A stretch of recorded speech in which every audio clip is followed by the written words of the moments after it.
आज इस press conference में उपस्थित बिहार भाजपा के उपाध्यक्ष सिद्धार्थ शंभू जी, यहाँ के प्रवक्ता अफजल शमशी जी, माननीय मीडिया प्रभारी राकेश सिंह जी, अशोक भट्ट जी, उपस्थित सभी पत्रकार बंधुओं, आज से 2000 वर्ष पहले मिस्र में एक फराओ राजा हुआ करते थे और राजा के गलतियों के कारण मिस्र की हजारों जनता मारी गई थी।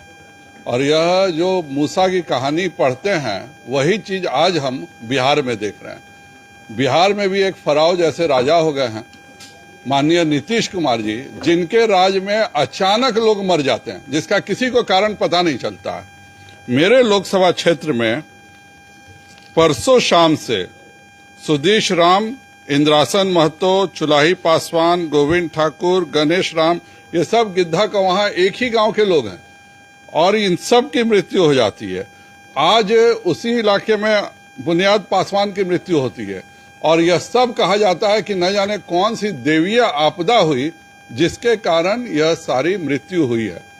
बगल में हरसिद्धि के और तुर्कौलिया का जो भाग है, मेरे पूर्वी चंपारण में 24 से ज्यादा लोगों की हत्या जहरीली शराब से हुई है, जिसमें मेरे लोकसभा के भी ये 7 नाम शामिल हैं।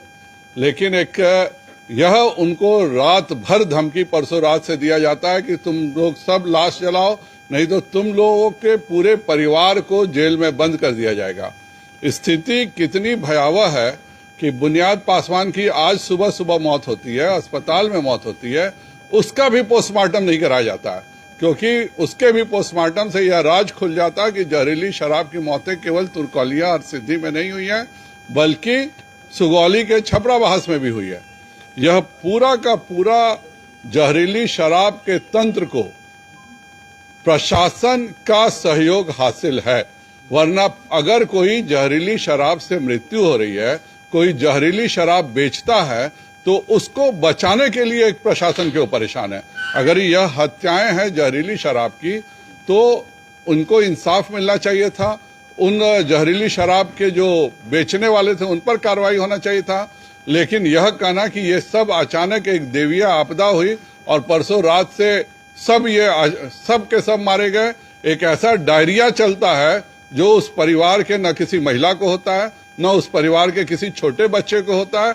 ये सारे जो कमाने वाले मर्द हैं इन सबों को एक अलग से डायरिया हो जाता है। ये मैं एक डॉक्टर के रूप में बोलता हूं कि ये दुनिया में एक नई बीमारी का आविष्कार नीतीश कुमार जी ने किया है कि पुलिस माफिया गठजोड़ाइटिस, और इसी के तहत यह सारी मृत्यु हो रही है। यह सब हत्याएं हैं। आप कहते हैं कि जो पीने वाला मरेगा और जो पिलाएगा उसको उस पर कार्रवाई क्यों नहीं होगी। यह मैं खुद भी इस क्षेत्र में जा रहा हूं, यह सारे हत्याएं हैं और हत्यारों को बचाने का काम प्रशासन कर रहा है। अगर यह जहरीली शराब से मौतें हुई तो क्यों छुपाया जा रहा। आज सुबह इनके माले के विधायक गए थे, लेकिन पुलिस प्रशासन का इतना दबाव, इतना टेरर था कि किसी ने भी पोस्टमार्टम नहीं कराया। आप कहीं पर भी किसी की हत्या सुनते हैं तो लाश वहां से अग्नि का जहां पे आग लग रहा हो वहां से भी उठा के लाते हैं।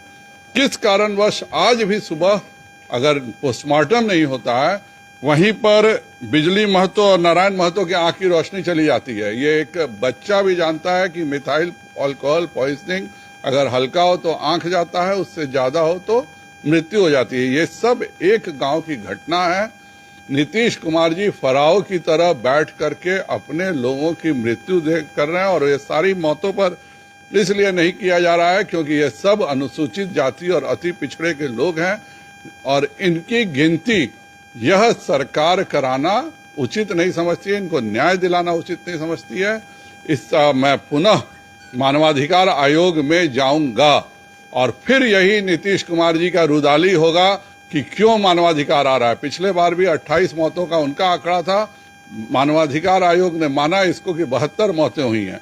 ये आपके अखबार में ये पूरी लिस्ट निकलती है और इस पूरी लिस्ट को गायब कर दिया जाता है कह करके कि 8 मौतें हुई हैं। यह बताता है कि यह प्रशासन जन विरोधी है, यह प्रशासन बिहारियों के प्रति इतना वैमनस्य रखता है कि यहाँ के आदमियों की जान की कोई कीमत नहीं है।